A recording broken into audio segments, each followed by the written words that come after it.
Pourquoi on a besoin de l'amour? Parce que, tu as vu, pour ceux qui font la prière, qui font le namaz, etc., en général, je te parle, même si tu fais la prière depuis 1 an, 2 ans, ou 3 ans, même 4 ans, des fois, la prière, le jeûne, les actes d'adoration, ça devient lassant. Tu fais ça par contrainte. Tu fais ça pas pour, soi-disant, l'amour, mais tu fais ça pour pas cramer en enfer. Je vous dis, on a tous cette lassitude. Des fois, tu fais le namaz, tu dis Allahu Akbar, c'est limite de la gymnastique. Tu dis, je suis un hypocrite ou quoi? Qu'est-ce qui se passe? Là, parce que quand il n'y a pas cet amour-là, en fait, tout devient contrainte. Et s'il y a l'amour, en fait, tout devient joie. Il a raconté qu'il y a un homme qui s'appelait Kays. Kays, c'était un homme qui était dans une tribu arabe vers Bagdad là-bas. Et lui, en fait, il aimait une femme qui s'appelait Leïla. Vous avez entendu parler? Et Kays, tellement qu'il aimait Leïla, en plus Leïla, elle n'était pas belle, apparemment, elle était moche. Bref. Et il aimait tellement Leïla, t'as vu, que quand les gens lui posaient la question, comment tu t'appelles? Il disait pas, je m'appelle Kays, il disait, je m'appelle Leïla.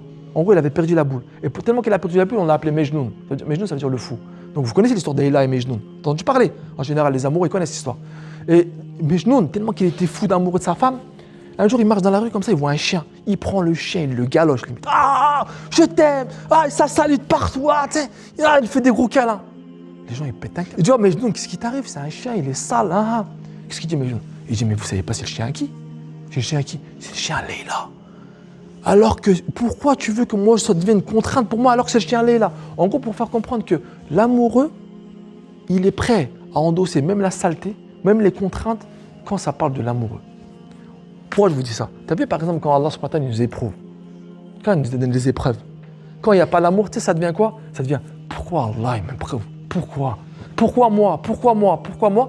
Alors qu'on devrait dire quoi? Ya Rabbi, merci pour ton épreuve. Il est dit qu'un croyant, quand Allah subhanahu wa ta'ala il donne des choses bien, il dit Alhamdulillah, il est content. Et quand Allah subhanahu wa ta'ala il l'éprouve, il patiente. Ça, on dit que c'est le maqam des croyants. Le maqam des amoureux, tu sais quoi? C'est quand Allah subhanahu wa ta'ala il donne le bien, il remercie Allah subhanahu wa ta'ala. Et quand il lui donne des crasses, il remercie Allah subhanahu wa ta'ala. Très compliqué à faire ça.